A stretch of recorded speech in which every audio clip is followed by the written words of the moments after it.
Okay, next topic है हमारा symmetry character of various particles. तो इसमें आपको ज़्यादा ध्यान नहीं रखना है, आपको बस ये टेबल याद रखनी है कि इलेक्ट्रॉन, पॉजिट्रॉन, प्रोटॉन, न्यूट्रॉन, म्यून, ये सब फर्मियोन होते हैं और इन सब का स्पिन जो होता है वो 1/2 होता है। फिर alpha particle, helium atom ground state, pi meson, photon, deuteron, ये सब सिमेट्रिक वेव फंक्शन वाले होते हैं, इन्हें बोसोन कहते हैं। और इनके स्पिन याद रखना, अल्फा पार्टिकल का 0, हीलियम का 0, पाई मेसोन का 0, फोटोन का 1, ड्यूटेरॉन का 1। बस ये टेबल आपको याद रखनी है, एग्जाम में 1 मार्क का क्वेश्चन आ सकता है। इसके बाद आती है स्लेटर डिटर्मिनेंट, ये भी इंपॉर्टेंट है। स्लेटर डिटर्मिनेंट क्या होता है? An anti symmetric wave function for system of two non interacting particle can be written as a determinant. दो पार्टिकल हमारे पास, दोनों के लिए हमें वेव फंक्शन बनाना है। तो हमने देखा था कि फर्मी बोलेंगे और वेव फंक्शन होगा ये, करेक्ट, ये वेव फंक्शन था उसके लिए। अब इसको मैट्रिक्स फॉर्म में कैसे लिखा जा सकता है? ऐसे, इसको मैट्रिक्स को सोल्व करते हैं, देखो सोल्व करते हैं तो 1/√2 ऐसे रख सकते हैं।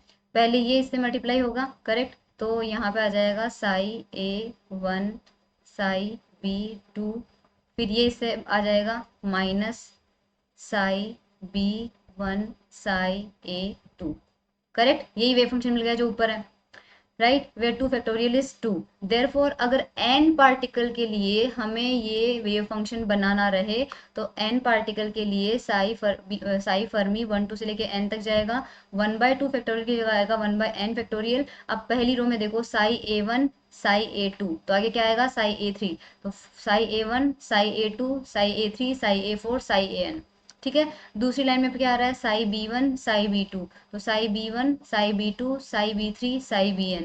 उसी तरह से मान लीजिए स्मॉल n है हमारे पास, तो हमारे पास आ जाएगा साई N1 साई N2, क्योंकि स्टेट जो है वो है A B C D से लेके मान लीजिए कहाँ तक है? n तक है। साई N1 साई N2 और साई NN।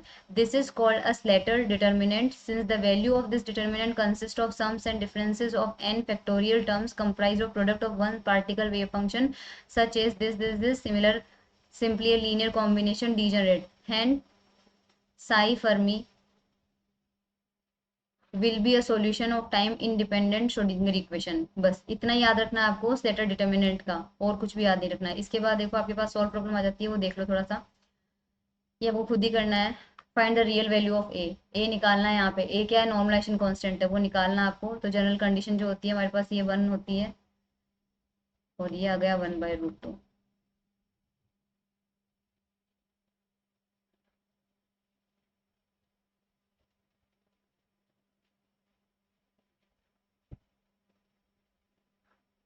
इनमें से कुछ भी क्वेश्चन आपसे पूछा जा सकता है।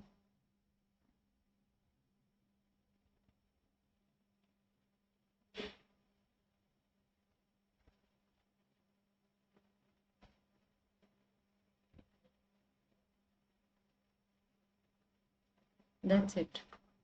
Thank you so much everyone.